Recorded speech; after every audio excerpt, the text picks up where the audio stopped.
Hello, hello, hello.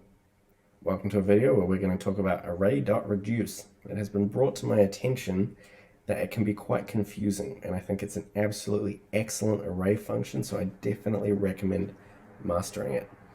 And so what we're going to do is gut this content and make our own, and we're going to learn how it works. And so what I'm going to do is I'm just going to say const output is equal to whatever, and I'm just going to down here console.log output.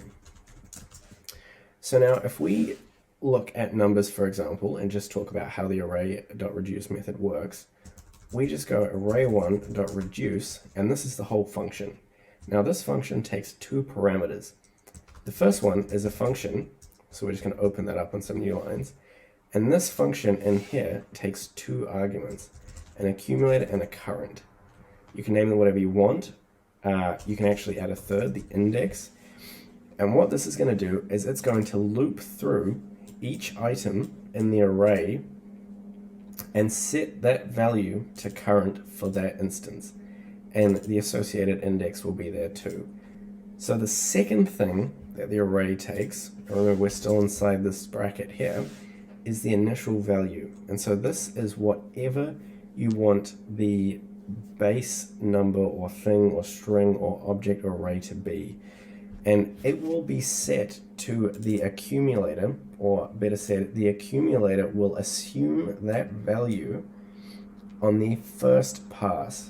So if I set it to 0 here, then when current is equal to 1 at the index 0, the accumulator will take that value.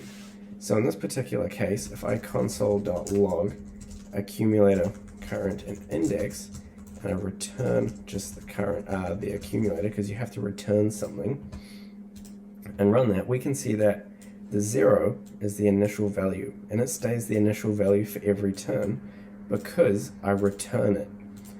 The returned value from every particular function at every index is what the accumulator assumes in the next index.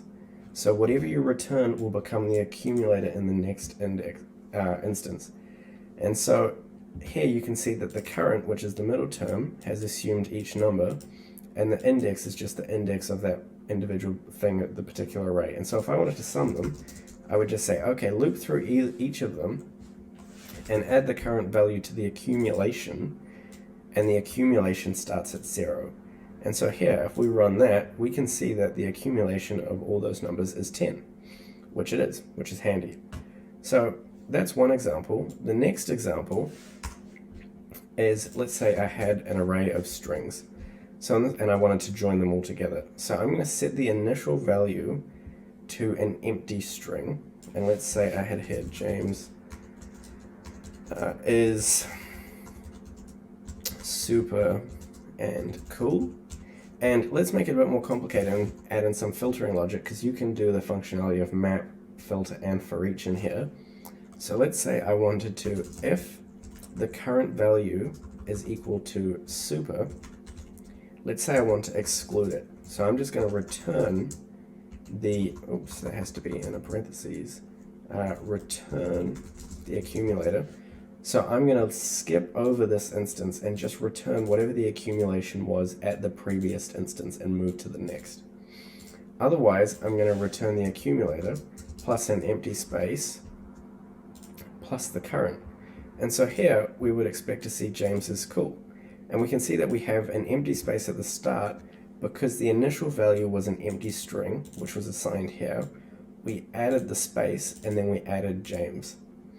So that's how you'd build a string. Now we can also build arrays.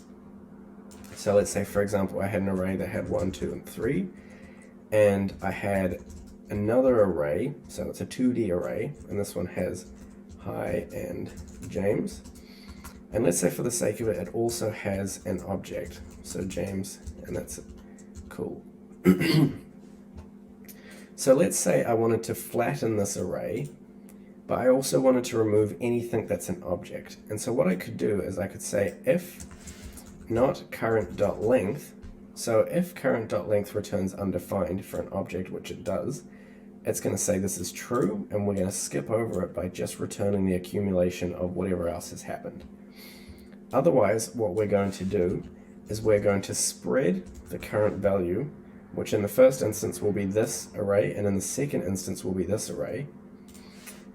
Actually, before we do that, we're going to spread the accumulation, which is just going to be this, or, whatever was returned last time, and we're going to add on the spread of the current array. And so that will generate a 2D array, which we can see that it does. If we didn't want to generate a 2D array, we could just add current, and you could see that it has not flattened our arrays, but it's still excluded the object. And if we just wanted to reproduce what we had at the start, we shouldn't do that, because that's just going to give us a multi-dimensional array. Instead, what we would do is just block out that. And we can see that we just get what we initially had. Now, the last example would be as if you had an object. So let's say we have an object here, and the first one is a key value, James Cool, coding, fun, and number 3. So let's say we wanted to go through that object and reproduce a different object.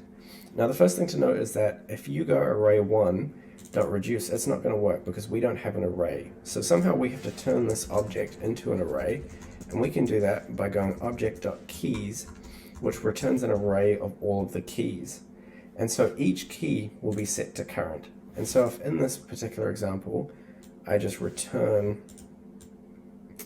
ACC, and before that I just console.log current, you'll see that we get each of the keys. And so here, what we could do is just get rid of this line. And if we add this filtering logic, let's say we want to get rid of anything that's a number. So if James, the key, which is current, so it's going to reference this array, and it's going to enter the particular key, so it could be James coding or number. If that is a number, so let's say type of array is equal to number, we want to return the accumulation. We want to skip over it. We don't want to do anything to it. We just want to return whatever it was in the previous instance, keep it the same, move on to the next instance. Otherwise, what we're going to do is spread all the current key value pairs, and we're going to add on the new key value pair, and let's just set that to array1 current, whatever is currently at that index. And so if we run that, we can see that we've reproduced a second object, but now we've eliminated the number. And the last thing you could do is you could actually turn this into an array, for example. So if we just set this to an array and just say, okay, instead what we just want to do is add an object that has the current key. So it's going to be array1 current. And we just want to, once again, spread the accumulator.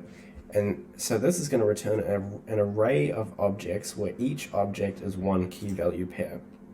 Oh, and it looks like I've missed some parentheses, and that's because I have a double up.